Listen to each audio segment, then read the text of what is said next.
Selamat pagi, selamat siang, dan selamat malam dimanapun saudara membuka channel ini. Saudara-saudaraku, kali ini saya akan berbicara tentang ada dan hadir yang ditulis oleh Eyang guru saya, Dr. Sudaryanto, sang peneroka bahasa.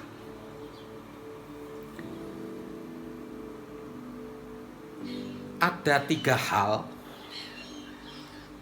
terkait dengan konsep ada dan hadir itu yang sangat istimewa. Pertama, mengenai diriku. Kedua, mengenai Khalik Sang Maha Pencipta. Ketiga, mengenai lelaki dan perempuan. Manakala khusus mengenai diriku,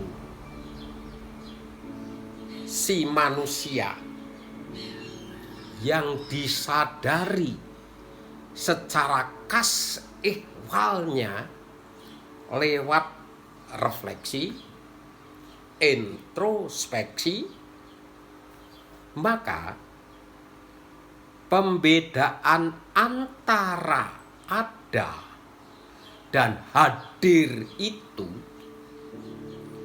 amatlah sulit dilakukan, kecuali bahwa yang ada adalah hanya untuk diriku, dan bahwa yang hadir adalah hanya untuk dirimu, dan bukan sebaliknya, dan bukan pula untuk kedua-duanya. Rumit memang, saudara-saudaraku. Tapi sebenarnya enggak juga. Asalkan menyimak, membacanya tidak sambil lalu, dan sudi sedikit konsentrasi. Dalam pada itu, jika mengenai Khalik Sang Maha Pencipta, Gusti Allah, ihwal ada dan hadirnya sanggupku si manusia dalam upaya memahami hanyalah mengamini saja. Ada dan hadir Gusti Allah semata-mata hanya ku percaya sepenuh-penuhnya adalah langgeng, niscaya, dan senantiasa tanpa syarat apapun juga, tidak kurang dan tidak lebih. Saudara-saudaraku, adapun mengenai lelaki dan perempuan, nampak peran istimewanya dalam hal mengadakan dan menghadirkan. Dengan mengejupkan spermanya ke telur yang berlindungkan di rahim perempuan, lelaki diperkenankan Gusti Allah mengadakan keajaiban berupa janin dalam rahim. Dan perempuan yang terkejut itu pun dengan rintih ikhlasnya diperkenankan Gusti Allah menghadirkan bayi mungil ke dunia yang menyambutnya dengan penuh pengharapan dan kegembiraan. Aku dan kamu, ingat saudara-saudaraku, gak akan pernah ada sebagaimana yang kita hayati masing-masing sampai saat ini di sini tanpa ibu perempuan istimewa yang menghadirkan kita. Sekali lagi, ingat itu. Maka menghormati dan mengasihi ibu bapakmu, orang tuamu itu gak bisa ditawar. Mutlak perlu. Apalagi hadiahnya pun jelas bagimu. Lanjut umurmu dan baik keadaanmu di tanah yang diberikan Tuhan Allahmu kepadamu. Ulangan 5b ayat 16. Saudara-saudaraku, sesuatu yang diadakan atau diciptakan oleh si aku manusia itu tentu saja berasal dari bahan tertentu. Tanpa bahan yang berpotensi terolah, tak mungkinlah si aku manusia sanggup bertindak mengadakan atau menciptakan. Adapun bahan yang dimaksudkan itu adalah apapun yang telah masuk dan berada dalam kesadaran. Dan karena apapun, maka bahan itu tentu saja tak terhitung. Meskipun terhingga alias ada batasnya, dan karena apapun, maka bahan yang dimiliki setiap orang tentu saja wajar bila berbeda-beda kuantitas dan kualitasnya. Dalam kaitan itu, apa yang disebut keberagaman adalah sesuatu yang sudah sangat layak dan sungguh-sungguh perlu untuk diterima sebagai suatu kewajaran.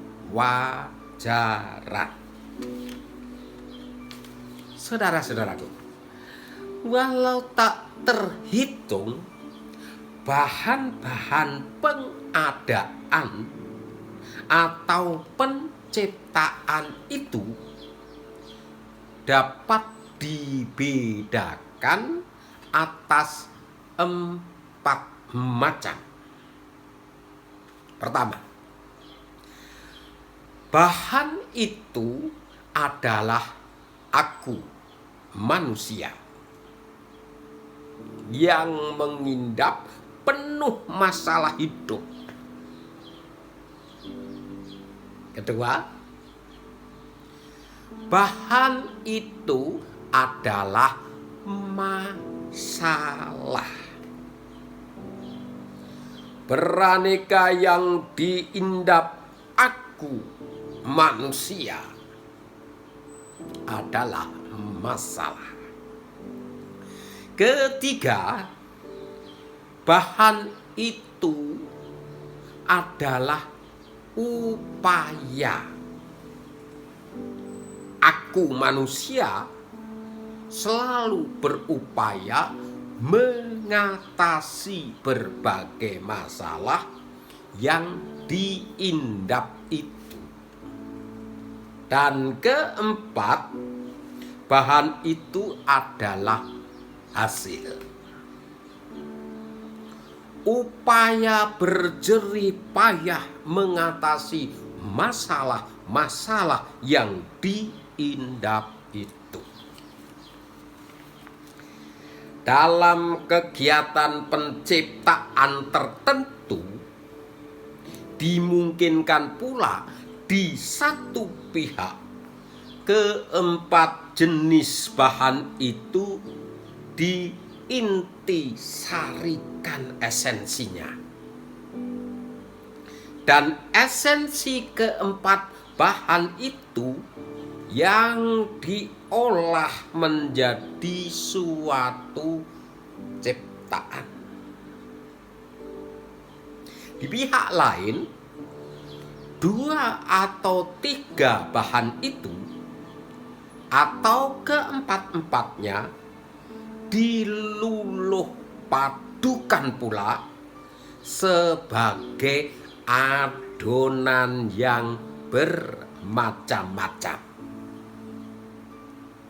Dengan demikian, lalu ada bahan-bahan baru yang diolah dalam penciptaan sesuatu di dalam kesadaran. Saudara-saudaraku, adapun dengan bahan aku, manusia, yang mengindap penuh masalah hidup, dapatlah diciptakan realitas imajinasi yang cenderung liar dalam kesadaran, yang pada gilirannya dihadirkan sebagai entitas seni. Kemudian dengan bahan masalah beraneka yang diindap aku, manusia, diciptakanlah realitas.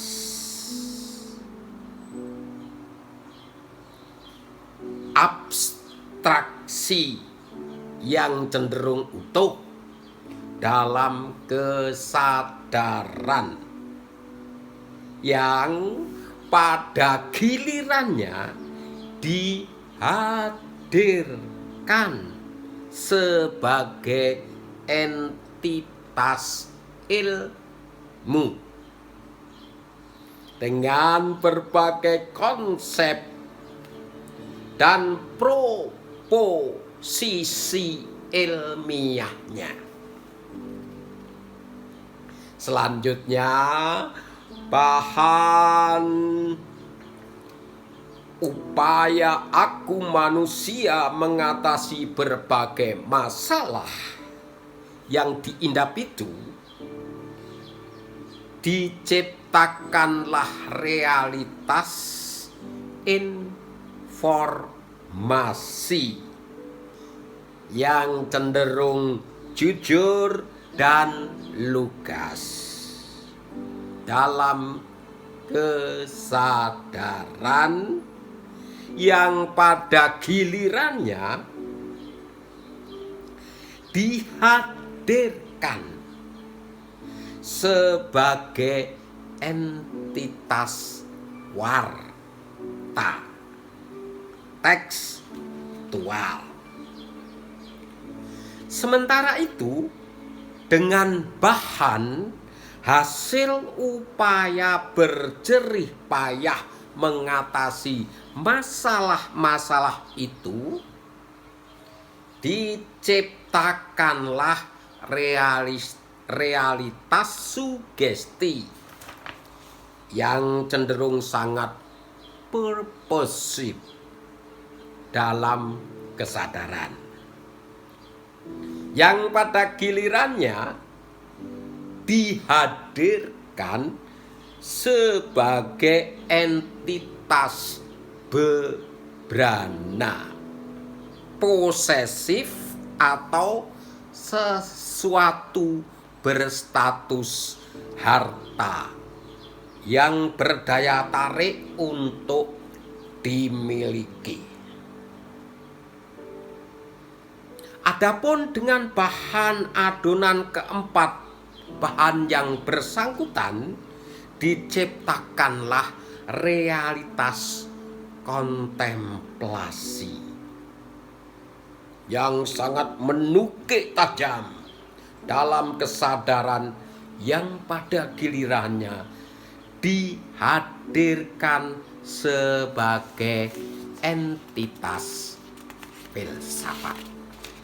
Saudara-saudaraku, perhatikanlah konsep kunci mengenai kreasi budaya yang ada sebagai realitas hanyalah 5, yaitu imajinasi seni, abstraksi ilmu, informasi warta, sugesti bebrana, dan kontemplasi filsafat.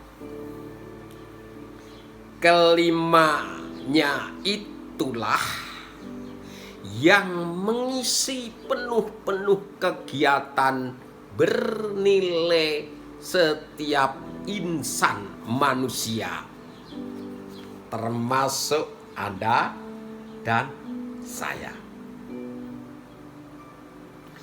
Tidak menghadirkan dalam membudaya itu dapat diibaratkan melangkah atau mengayunkan langkah. Dengan demikian, yang hadir lalu disebut ayunan langkah. Dalam kaitan ini, sosok maujud ayunan langkah ternyata ada 3. Ayunan langkah tanpa jejak,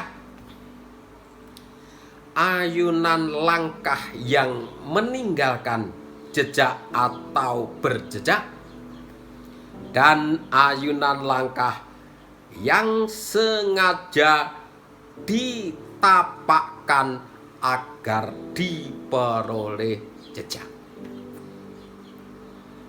Yang pertama,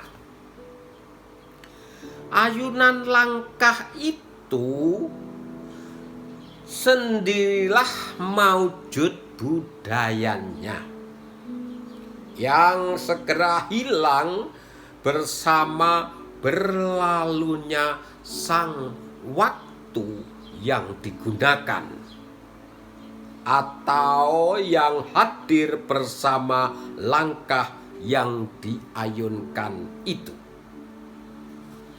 Yang kedua, memang ayunan langkah itu sendirilah maujud budayanya.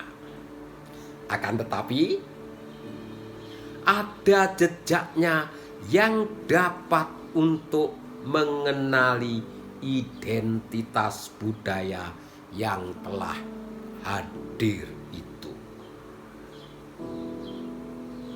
Adapun yang ketiga, ayunan langkah itu merupakan tindak membudaya, sedangkan maujud budayanya adalah jejak dari langkah itu. Saudara-saudaraku, berbagai kegiatan ritual, aneka acara dan upacara, berbagai permainan, dan beragam olahraga misalnya adalah budaya jenis pertama, berupa ayunan langkah tanpa jejak. Sekiranya kegiatan itu direkam, maka hasil rekamannya tidak lebih semata-mata sebagai tiruannya saja yang ikonik, yang mirip, tetapi tidak pernah identik. Sementara itu, kegiatan menuliskan atau lebih umum lagi membahasa verbalkan sesuatu adalah budaya jenis kedua, berupa ayunan langkah yang meninggalkan jejak.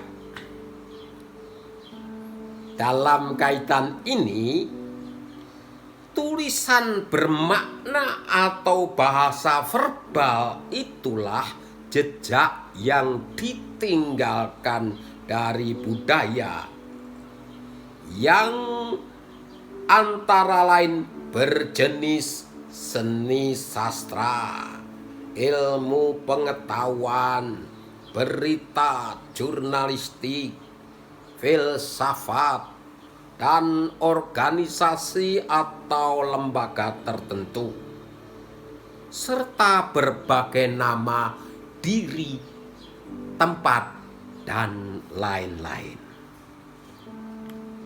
Adapun kegiatan melukis, memasak, mendirikan berbagai bangunan merupakan budaya jenis ketiga yang hadir maujud sebagai jejak dari langkah yang diayunkan. Dalam kaitan ini, lukisan itu, masakan itu, bangunan itu yang merupakan hasil dari suatu tindakan tertentu, yaitu melukis, memasak, dan mendirikan bangunan, adalah merupakan budayanya itu sendiri. Konsep peradaban bertaut dengan budaya jenis ketiga ini. Manakala lukisan, bangunan, dan yang lain sejenisnya itu tidak terfungsikan lagi sesuai dengan peruntukannya, maka barang itu langsung berstatus peninggalan saja, peninggalan budaya yang disebut artefak. Saudara-saudaraku, demikianlah ihwal, ada, dan hadir yang melahirkan budaya identitas manusia yang bisa dibedakan satu sama lain karena keduanya sepenuhnya mengenai kegiatan intensi manusia yang memiliki hidup, kesadaran, dan lingkungan. Semoga bermanfaat bagi kita semua.